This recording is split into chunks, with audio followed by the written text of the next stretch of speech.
오늘은 여러분께 상당히 흥미로운 내용을 가지고 뭐 어떤 분들은 싫어하시겠지만은 그 상당히 흥미로운 내용을 가지고 말씀을 한번 드려보려고 해요.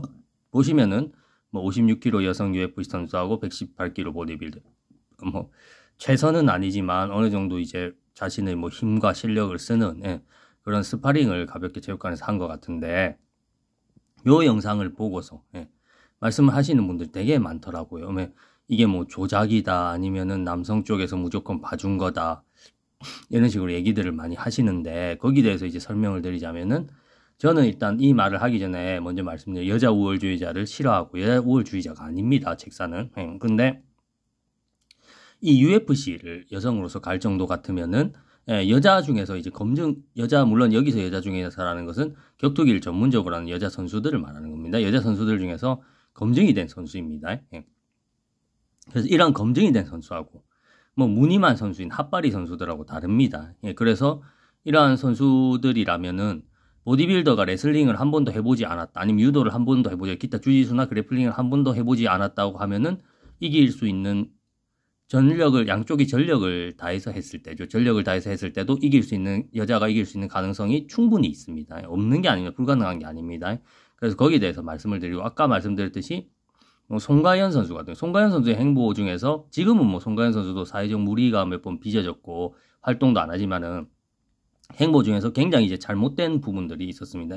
송가연 선수는 뭐 여자 선수들 중에서도 그렇게 이제 뭐 세계 무대에서 탁월하게 두각을 드러내지 못했던 선수이고, 그렇게 뭐 탁월하다는 실력이 그런 느낌은 못 받았던 선수인데, 그 선수는 무슨 남자랑 해도 이긴다느니 송가연 선수가 무시무시하다느니, 아무리 홍보 전략이지만 그런 말도 안 되는 소리에 대해서는 오히려 책사는 잘못됐다고 생각하는 사람입니다. 송가연은 웬만큼이라는 건 취미 수준에 있습니다. 선수 말고 웬만큼 그냥 취미로 몇 년 운동한 사람 남자한테도 못 이기고, 취미로 운동을 안 했다고 해도 뭐 타고난 힘이 뭐 좋았다거나 체격이 좋다거나 이런 사람한테도 송가연 힘듭니다. 송가연 선수의 실력 갖고는.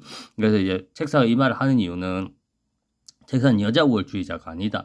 이걸 말씀드렸잖아요. 증명하기 위해서 말씀을 드리는 거고요. 예전에 세브첸코라고 UFC의 타이틀을 굉장히 오래 지키고 있었던 여자 선수가 있었습니다. 태권도 발차기를 잘하고 한국에 대해 실제로 호감도 있다고 해서 뭐 한국 음식도 좋아하고 한국을 좋아한다고 해서 우리 한국 남성 팬들도 많이 보유를 했었던 선수인데, 이 세브첸코가 예전에 남자 회원들이죠. 일반 수련생들을 MMA 체육관에서 가르치는 거를 제가 본 적이 있습니다. 뭐 타이밍을 뺏는 법이라든가 기술적으로 상대의 힘을 역이용하는 거라든가 찬스를 만들어내는 이런 부분들을 가르치는 모습을 짧은 영상을 본 적이 있는데 상당히 잘 가르치고, 만약에 제가 이제 그 세브첸코 선수 같은 선수가 지도하는 도장 근처에 산다 이러면은 저는 돈 내고 뭐 일반인으로서 배우라고 하면은 배울 것 같습니다. 그리고 마지막으로 한마디 더 하는데, 이런 당설들이 뭐 여자 선수는 뭐 UFC를 가도 UFC 챔피언을 해도 안 배운 남자한테는 절대 못 이긴다, 이런 narrativ들이 왜 생기냐면 우리나라 체육계가 썩었기 때문에. 우리나라 체육계 반성 좀 하세요. 체육 지도자들 종합격투기나 격투 부분 보면은 여러분이 하는 거 보면, 가르치는 거 보면은 항상 막싸움판을 만들어 버립니다. 무슨 뜻으로 책사가 이런 말을 하냐면은 기본 기술을 처음에 가르치잖아요. 체육관 같은, 저도 체육관을 종목을 많이 돌았습니다. 진짜 권투 체육관 같으면 훅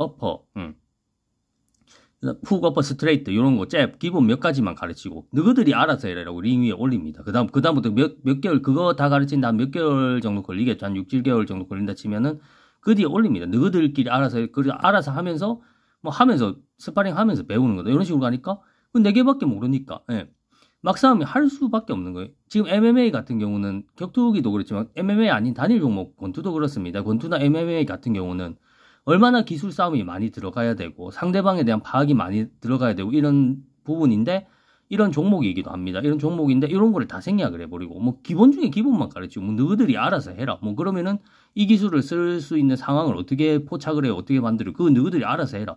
그 권투뿐만 아닙니다. MMA 지금 우리나라에서 가르치는 MMA 지도자들, 레슬링 다 마찬가지예요. 진짜. 여러분이 반성 좀 해야 됩니다. 그러니까